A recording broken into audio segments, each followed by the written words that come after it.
অনেকেরই বলা শেষ বরিশালের লঞ্চ নাকি ডুবতে শুরু করেছে, কিন্তু আমরা বরিশালের ফ্যান যারা রয়েছে তারা কখনো এটা কল্পনা করতে পারি না বরিশালের লঞ্চ এত দ্রুত ডুবতে পারে। কেননা আমরা জানি বরিশালের একটা দীর্ঘ ব্যাটিং লাইন আপ রয়েছে। বরিশালের আগের বছরের তুলনায় এই বছর আরও শক্তিশালী টিম করেছে। এবার শাহিন শাহ আফ্রিদি এবং ফাহিম আশরাফ এই দুইজনকে ফিরিয়েছেন দলে।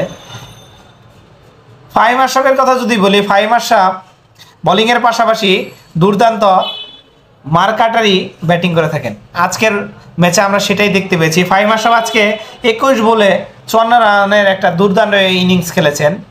সে প্রথম 9 বলে রান করেছিল 2 রান, এবং তার ইনিংসের পরবর্তী 12 বলে সে রান করেছিল 52 রান। সেখানে প্রায় স্ট্রাইক রেট ছিল 400-র উপরে। মাহমুদুল্লাহ রিয়াদ আজকে যে ব্যাটিং করেছেন তার কথা আসলেই প্রশংসা করে আসলে শেষ করা যাবে না।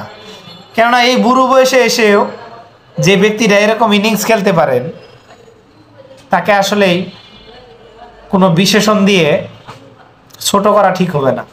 আমরা অনেকেই তাদের বয়স নিয়ে তুচ্ছ তাচ্ছিল্য করেছি, কিন্তু তার ব্যাটিং দেখে, মাহমুদুল্লাহ রিয়াদের ব্যাটিং দেখে আমার কাছে বিন্দু পরিমাণে মনে হয় না তার বয়সের ছিটে ফুটা প্রভাবও তার ব্যাটিংয়ের মধ্যে পড়েছে। আমার কাছে মনে হয় তার ব্যাটিং অ্যাপ্রোচ দিনে দিনে আরও শক্তিশালী এবং ক্ষুরধার হচ্ছে। আজকের ম্যাচেও আমরা সেটা দেখতে পেয়েছি। আজকে বরিশালে ম্যাচ যখন হারতে শুরু করেছিল, বরিশাল যখন 5 উইকেটে 100টি রান ছিল, তখন সেই জায়গা থেকেই মাহমুদুল্লাহ রিয়াদি ম্যাচটাকে তুলে নিয়ে আসছেন। অথচ আমরা তাদেরকে বুড়ো বুড়ো বলে তুচ্ছ তাচ্ছিল্য করি।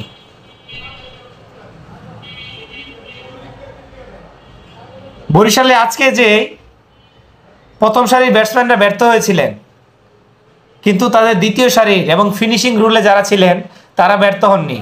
তারা লাস্ট 4 ওভারে 1 বলে 80 রান নিয়ে আসছিলেন, এবং এই 80 রানের মধ্যে 64 রান তারা বাউন্ডারি থেকে নিয়ে আসছেন, যেখানে 8টি 6 এবং 4টি 4 মেরেছেন। এই হিসাবগুলা, এই পরিসংখ্যানগুলা দেখলেই বোঝা যায় যে বরিশাল কতটা শক্তিশালী দল এবার।